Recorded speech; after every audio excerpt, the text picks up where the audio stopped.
Hello డీస్ అందరికీ good morning. ఇవాళ నేను మా జూనియరు ఇంకా మా ఫ్రెండ్స్ మేమందరం కలిసి హాస్టల్ వెనుకోలైతే వండుకొని తిందామైతే ఫిక్స్ అయినాం. రోజు హాస్టల్లో ఒకటే కర్రీస్ ఒకటే టేస్టు, అదే పప్పు సాంబార్ బెండకాయ వంకాయ ఆలుగడ్డ అవి రోజు ఎన్ని రోజులు తిందామని చెప్పి సరదాగా సండే వచ్చిందని చెప్పి 4 కిలోలు చికెన్ అయితే కొనుక్కుని వచ్చినాం. మా ఫ్రెండ్స్ ఇద్దరు కళ్ళుగా అయితే పోయినరు. ఇంకా నేను మా సెకండ్ ఇయర్ జూనియరు మేమందరం అయితే ఇటు వచ్చినాము. ఇక్కడ వచ్చి బావి దగ్గర ఉన్న ప్లేస్ అయితే చూస్ చేసుకున్నాం. ఇక్కడైతే బావి అయితే చాలా క్లీన్ అండ్ క్లియర్గా అయితే ఉన్నది. కింద నీళ్లు కూడా సాగలుతున్నాయి, అంటే కొత్త కొత్త బుడగలు వస్తున్నాయి. లేడీ చేయకుండా చికెన్ అయితే కడిగేద్దాం పీస్ అవన్నీ మంచి మోటార్ ఉన్నాయి. ఈ పొలం ఎవరో తెలియదు కానీ మనకైతే ముక్కానికి ఫ్రీగా దొరికింది, పుక్కానికి దొరికింది.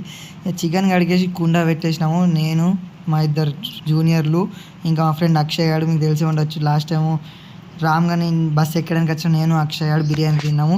మన కట్టె లేకపోయేసరికి ఆకులు తెంపేసి దాన్ని కట్టే చెట్టు కొమ్మ తెంపి దాని మీద ఆకులంతా గిల్లేసి దాని అయితే మేము గరిటెలకైతే వాడేసాము. ఇక చికెన్ అయితే ఒక్కొక్కటి ఎత్తున్నాడు మా జూనియర్ ఇంద్ర. ఇంకా శివం అనేవాడు దాని పక్కన ఉన్న మసాలాలు ఇట్లా పట్టుకున్నాడు. నేను సైడ్ నిల్చున్నా, ఇంత ఉప్పేరా ఇంత కారం ఏరా మసాలా లేరా అని చెప్పి అన్నీ మా హాస్టల్ మెస్లోకి వెళ్ళి అయితే ఎత్తుకొచ్చినాయి. మా హాస్టల్ మెస్ అక్క మాత్రం చాలా క్లోజ్గా ఉంటుంది. తను పాపం అన్నీ మాకు అడిగినల్లా ఇస్తుంటుంది. మాకు ఎప్పుడన్నా ఫుడ్ నచ్చలేదు అక్క అని చెప్తే మాకు సపరేట్గా అయితే అండి పెడుతుంది. అక్క చాలా మాత్రం మంచిగా ఫ్రెండ్లీ ఉంటుంది. ఇక మేము చికెన్ ఒకటే వండితే బాగుండని చెప్పి కొన్ని పీసెస్ అయితే సైడ్ చేసేసినాము. అవి దాని తర్వాత ఏం చేయాలో చెప్తా. ఇక కట్టెనైతే మిర్చి అన్నీ అయితే కింద పెట్టినాము. ఇక కుండలో చికెన్ ఎట్లయితే లాస్ట్ టేస్ట్ అయితే చూద్దాము. ఫస్ట్ ఇట్లా మేము కాలేజ్ నుంచి బయట వచ్చాను, ఇదే ఫస్ట్ టైము. మనం మాస్టర్ చెఫ్ అని బిలీవ్ అయ్యి ఏది అండెత్తున్నాము. మీకు చెప్పినా కదా ఇందాక చికెన్ కొద్దిగా సైడ్ చేసి అని చెప్పి చికెన్లో కట్టెపులను ఉచ్చి దాంట్లో మసాలాలు అవన్నీ ఇట్లా గట్టిగా గుమ్మరిచ్చేసినాయి. ఇక దాన్ని మేము వేరే లెవెల్గా అయితే కలిపేసినాం. ప్యాకెట్లో వేసి కింద మీద ఉప్పితే మసాలా కొంచెం అంటుకుంటుంది అన్నమాట. ఇక కొంచెం స్టీమ్ చేయడానికి మేము కుండల మీద పొగతో స్టీమ్ చేస్తాం. దాని కింద బొగ్గులు చేసి ఆ బొగ్గుల మీద అయితే దాన్ని అయితే పెట్టినాం. ఇక కింద అయితే వన్ సైడ్కి పెట్టి మాకు కప్పడానికి ఏం లేకపోతే ఆకుల మధ్యలో చిన్న కట్టె కుండలో పట్టేద్దా ఆ కట్టెని ఇరికిచ్చి ఆకులతో మేము పైన గిన్నె అయితే చేసినాం. గిన్నె రికాబీ అంటారు, ఆ రికాబీ అయితే చేసినాం. చికెన్ అయితే జబర్దస్త్ అయితే ఉడికింది. మేము ఇక మసాలా ఎట్లా అయితే వేయాలి, చికెన్ మసాలా అయితే మరీ కొనుక్కొని వచ్చినాం. స్పెషల్ చికెన్ మసాలా అంట. ఇక కలిపేస్తున్నాం మంచిగా. చికెన్ మంచిగా ఉడకాలి, మనకు టేస్ట్ రావాలి కాబట్టి చికెన్ ఇంకొక 5-10 నిమిషాలు అంటే దించేస్తాం. అప్పటిలోపు కళ్ళు కూడా తీసుకొచ్చింది మా దోస్త్ అక్షయ్ గారు. ఆడేమంటుండు, ఇక కళ్ళు అయితే కొంచెం మూత తీసి అయితే పెట్టరా అంటే మా తమ్ముడు ఏం చెప్తున్నాడు, ఇద్దరు తమ్ముడు అన్న ఒకసారి టేస్ట్ చూద్దాం మంచిగా ఉందా ఎట్లున్నా అని చెప్పి అది రుచి చూసుడేమో అని చెప్పి మొత్తం బాడీలో అయితే లేపేస్తున్నట్టున్నారు. మనం మిడిలో పోయి ఆపేసినాం. వీళ్ళు బాగా ఎండ కొడుతుందని చెప్పి లోపల 4 రాళ్ళ మధ్యలో సాఫ్ అయితే చేసుకుని కూర్చుంటున్నారు. ఈయన పేరు నియాలు. వీడు పక్క కచ్చాన్లాగా కనిపిస్తున్నాడు కానీ కచ్చాడు కాదు, చాలా మంచోడు.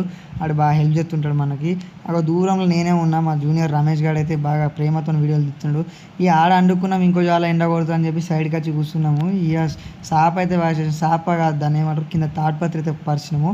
4 ఆకులు కూడా తెంపుకొచ్చినాం. కడికొచ్చిన ఆకులలో తిందామని చెప్పి బోన్ పేలాలకి ట్రై చేస్తున్నాం. పేలాలు కూడా కొనుకొచ్చి సూప్ సర్వ్ అయితే పెట్టి లాస్ట్ కళ్ళు ఒక్కొక్క గ్లాస్ పెట్టి చేర్సప్పు చేస్తున్నాం. ఇక చికెన్ టేస్ట్ చూసిన తర్వాత మా వాళ్ళందరూ బట్టలు అయితే చింపుకున్నారు. అందుకో బట్టలు లేదు. మావాడు ఒకడైతే అన్న నా ఇజ్జత్ తీయగా అని చెప్పి ఆకడ్డం పెట్టుకున్నాను. నేను చెప్పినాను టేస్ట్ని చూసి బట్టలు చింపుకున్నాక ఆకడ్డం పెట్టుకుంటే ఏంది, కరివేపాకు నోట్లో పెట్టుకుంటే ఏంది, నాకైతే వీడియోలు తీయకరా అని చెప్పి అక్షయ్ అడితే అంటున్నాడు. ముందే నీ ఛానల్ 1K దాటిపోయింది, ట్రోల్ చేసిననుకో నన్ను వైరల్ చేసి మా ఇంట్లో బయట నోటీస్ అయితే చేయకు అని చెప్పి ఆడితే వీడియోలలో అయితే వడకనీయకరా అన్నాడు. ఇక బోన్ పిల్లలు అయితే అయిపోవచ్చింది. కళ్ళు కూడా ఒక్కొక్క గ్లాసులు అయితే అయిపోవచ్చింది. ఇక మేము పూరీలు ఉల్లిపాయలు కట్ చేసుకొని చికెన్ తినాలి. ఇక్కడ మెయిన్ హైలైట్ విషయం ఏంటంటే టేస్ట్ మాత్రం గట్టిగా దంచేసింది. మా దగ్గర గరిట లేదు కాబట్టి ఆకునే గరిటెలకి వేసి తమ్ముడు శివ మనసుడు ఎట్లా ఎత్తున్నాడు. ఆడికి ఇట్లా వేయడానికి కారణం ఏంటంటే ఆడు సర్వింగ్లో అయితే బాగా బెస్ట్ అన్నమాట. మొత్తానికైతే మన పార్టీ అయితే అయిపోయింది. కానీ మీకు చెప్పాల్సిన జోక్ ఏంటంటే మా దాంట్లో ఒకడు చికెన్ వేడి ఉన్నప్పుడే నోరునైతే కాల్చుకుంటాడు.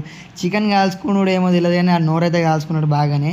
ఇక అది ఎవరు చేయలేదు, అందులో ఆ వీడియో కూడా పెట్టలే. పాపం వాడు ఏడుస్తున్నాడు ఆ వీడియో పెడితే. ఇక మొత్తం కుండని మొత్తం గిర్రా అయితే ఉడుచుకున్నాము. మీకు కూడా చూపిస్తా కుండ. మా చికెన్ మొత్తం ఎట్లా అయిపోయిందో. 4 కిలోల చికెన్ అయితే కుండలో పట్టింది. మొత్తం ఉడుచుకొని తిన్నారు. మా వాళ్ళు టేస్ట్ అంతా బాగా నచ్చింది. మేము మరో ఆదివాసులు అయితే అయినాము. ఎందుకంటే ఎర్రటి ఎండల కింద చెట్లు పుట్టల మధ్యలో అయితే వండుకొని తిన్నాము. ఇక ఇది మా బీభత్సమైన